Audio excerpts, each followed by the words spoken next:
ზოგადად თავდაცვის სამინისტროს მიერ განხორციელებული მნიშვნელოვანი შესყიდვების შესახებ და ამ კონკრეტულ შემთხვევაში გორის ჰოსპიტალისთვის განხორციელებული შესყიდვების შესახებ საქმის კურსში აყენებდით და უთანხმებდით თუ არა თქვენს ზემდგომ თანამდებობის პირებს. მაგალითად, იმდროინდელ პრემიერ-მინისტრს. აღნიშნული შესყიდვების დეტალებში არათუ იმდროინდელ პრემიერ-მინისტრს მისი ნაკლებად სტრატეგიულობიდან გამომდინარე მეც არ ჩავძიებულ ვარ. შეიძლება ბაზრის კვლევა განხორციელებულიყო საქართველოში მოქმედი იმ კომპანიების მოძიებით, რომლებიც არიან მაგნიტურ რეზონანსული აპარატის შემომტანები და პირველადი გამყიდველები. აღნიშნული რომ განხორციელებულიყო, შესაძლებელი იქნებოდა შეპესე პულსარ საქართველოს მოძიება, რომელსაც 2.426.272 ლარად შეეძლო მიეწოდებინა, დაემონტაჟებინა და პერსონალის გადამზადებაც უზრუნველეყო ხელშეკრულების ღირებულების ფარგლებში. აპარატი შესყიდულია არა პირველადი შემომტანისგან, არამედ მეოთხე კომპანიის მიერ. ეს კომპანიები არიან ურთიერთდაკავშირებული და მათ მიერ ხელოვნურად გაზრდილმა ფასებმა თავდაცვის სამინისტროს მიაყენა დაახლოებით 1.300.000 ლარის ზიანი. რატომ დაუშვით თქვენ თავდაცვის მინისტრმა ეს შესყიდვა არა რაციონალურად განხორციელებულიყო? მიუხედავად იმისა, რომ ჩემთვის უცნობი იყო შესყიდვის ფასით და შესაძლო ზიანიც, გარემოებიდან გამომდინარე ჩემთვის ეჭვი შეიძლება წარმოშვას აღნიშნული კომპანიების კეთილსინდისიერებამ. შესაბამისი ნების არსებობის შემთხვევაში დარგის კურატორ მინისტრის მოადგილეს გიორგი ხაინდრავას, მისდამი დაქვემდებარებულ ვლადიმერ ღუდუშაურს ევალებოდათ და იყვნენ თუ არა პასუხისმგებელნი თავად მოეძიებინათ ინფორმაცია შემსყიდველი კომპანიების შესახებ. ასევე გამოევლინათ შესყიდვის პროცესში ჩადენილი უკანონობა და სიყალბე. ჩემთვის გაუგებარია, თუ რატომ უნდა დასჭირვებოდათ კომპანიებს საბუთების გაყალბება. ასევე არ მაქვს ამ ეტაპზე კომპეტენცია, რომ გიპასუხოთ, შეეძლო თუ არა აღნიშნული ფაქტის გარკვევა ხაინდრავას და ღუდუშაურს.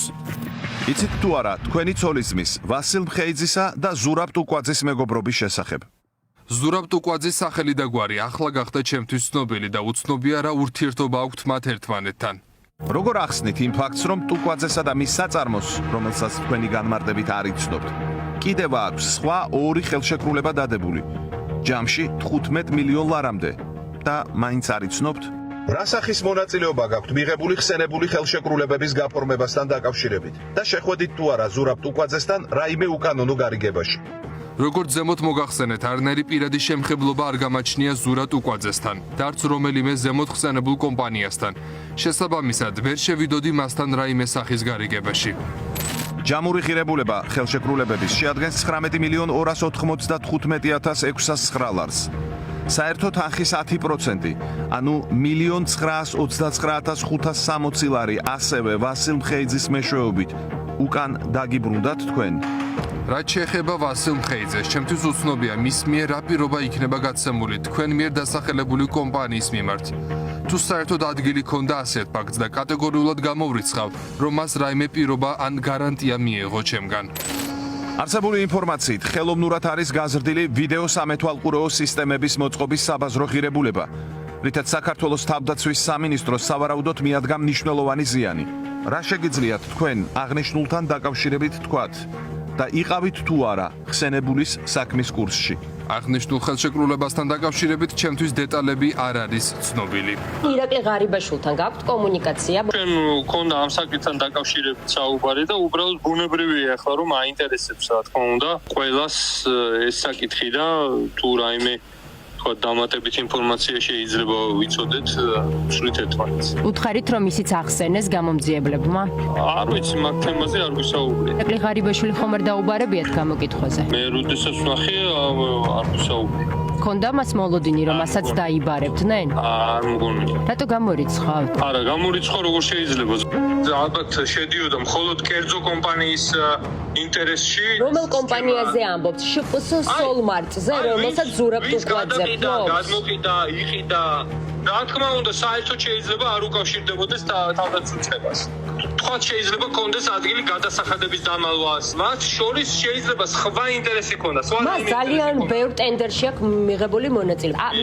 მეგობრული ურთიერთობა. ამ პიროვნებას. თქვენი ოჯახის წევრები? უწყების საშუალება. თქვენი ოჯახის წევრები იცნობდნენ მას როგორც თქვენი ცოლის ძმის მეგობარს? არა, არავინ არ იცნობს. ნუ ეს ბუნებრივი კითხვები არა. აიღეთ მაშინ 1.900.000-იანი ატკატი? გამოძიება უნდა ამოწუროს ყველა პოტენციური შეკითხვა. არსებობს პოტენციური შეკითხვა ატკათთან დაკავშირებით? თქვენს წინააღმდეგ? ჩემთან მე ვერ ვიხსენებ, რომ ეს კითხეს რომ მსგავსი შეკითხვა არ გახსენდებათ საგამოძიებო სამსახურის მხრიდან? არ მახსენდება მე დეტალებზე ზურაბ ტუკაძემ მოგცათ 1,900,000 ზურაბ ტუკაძეს საერთოდ არ ვიცნობ. უნდა მეტი და დიდი ტევადობის მანქანა არჩევანი იყო Kia ან Toyota Sienna და ნუ Toyota არის ორჯერ ძვირი. მაგრამ ესეც 35,000 ევროდ გაქვთ შეძენილი. 35,000 ევროთ შეძენილი მანქანა მყავდა 1999 წელს. ევრო არ იყო ჯერ მე რომ მყავდა იქ. აჰა. ზვირად ღირებული მანქანა მე მყავდა პირველი თბილისში. ხომ არ დაკითხულა ბატონი ზურა?